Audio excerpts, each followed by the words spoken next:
اگر مقاومت کردید اون وقت قله رو فتح.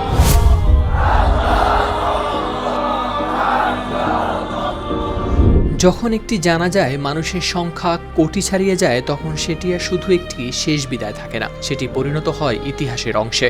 আর এবার এমনই একটি দাবি ঘিরে বিশ্বজুড়ে শুরু হয়েছে আলোচনা। ইরানের প্রয়াত সর্বোচ্চ নেতা আয়াতুল্লাহ আলী খামেনির জানাজা ও শোকানুষ্ঠানে নাকি অংশ নিয়েছেন 4 কোটিরও বেশি মানুষ। যদি এই সংখ্যা সঠিক হয় তাহলে এটিই হবে মানব ইতিহাসের সবচেয়ে বড় জানাজার রেকর্ড। ইরানি সংবাদ মাধ্যম ফার্স্ট নিউজ এজেন্সির এক প্রতিবেদনে বলা হয়, খামেনির জন্য 6 দিনব্যাপী রাষ্ট্রীয় শোক ও দাফন অনুষ্ঠান অনুষ্ঠিত হয় ইরানের তেহরান, কোম, মাশহাদ এবং ইরাকের নাজাফ ও কারবালায়। এই 5 শহর জুড়ে টানা কয়েকদিন ধরে লাখো নয়, শেষ শ্রদ্ধা জানাতে সমবেত হন কোটি কোটি মানুষ। সংবাদ মাধ্যম প্রেস টিভির প্রতিবেদনেও প্রকাশ পেয়েছে এই তথ্য। তেহরানে 3 দিন ধরে চলে এই রাষ্ট্রীয় শোকানুষ্ঠান। এর মধ্যে গ্র্যান্ড মুসাল্লায় সাধারণ মানুষের শ্রদ্ধা নিবেদনের আয়োজন ছিল 2 দিন। পরে অনুষ্ঠিত হয় মূল জানাজার শোভাযাত্রা। অন্য শহরগুলোতেও একদিন করে রাষ্ট্রীয় কর্মসূচি পালন করা হয়। অনেকেই এক শহর থেকে আরেক শহরে গিয়ে একাধিক অনুষ্ঠানেও অংশ নেন। প্রতিবেদনটিতে দাবি করা হয়েছে, বিভিন্ন সরকারি ও মাঠ পর্যায়ের তথ্য বিশ্লেষণ করে দেখা গেছে পুরো কর্মসূচিতে 41 থেকে 43 মিলিয়ন মানুষ অংশ নিয়েছেন। এই হিসাব তৈরিতে গণপরিবহনের যাত্রী সংখ্যা, মোবাইল ফোনের সক্রিয় সিগন্যাল, জনসংখ্যার ঘনত্ব, মানুষের গড় অবস্থানের সময় এবং শোভাযাত্রার পথের আয়তন নেওয়া হয়েছে বিবেচনায়।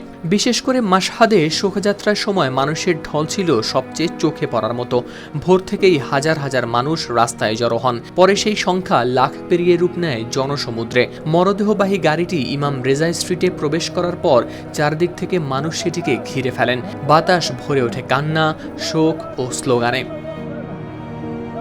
অন্যদিকে ইরাকের নাজাফ ও কারবালায় প্রায় 1 কোটি মানুষের উপস্থিতি দেশটির প্রধানমন্ত্রীর কার্যালয় আলাদাভাবে নিশ্চিত করেছে বলেও উল্লেখ করা হয়েছে প্রতিবেদনে। তবে এই সংখ্যাগুলো স্বাধীন আন্তর্জাতিক কোনো সংস্থা যাচাই করেছে এমন তথ্য প্রকাশিত হয়নি। ফলে 41 থেকে 43 মিলিয়ন অংশগ্রহণকারীর দাবি মূলত ফার্স্ট নিউজ এজেন্সি ও সংশ্লিষ্ট ইরানি ও ইরাকি সরকারি সূত্রের তথ্যের উপর ভিত্তি করেই করা হয়েছে। প্রতিবেদনে আরও বলা হয়, সবচেয়ে রক্ষণশীল হিসাব ধরলেও এই জনসমাগম গেল শতকের যে কোনো জানাজা বা শোক সমাবেশের চেয়ে বড়।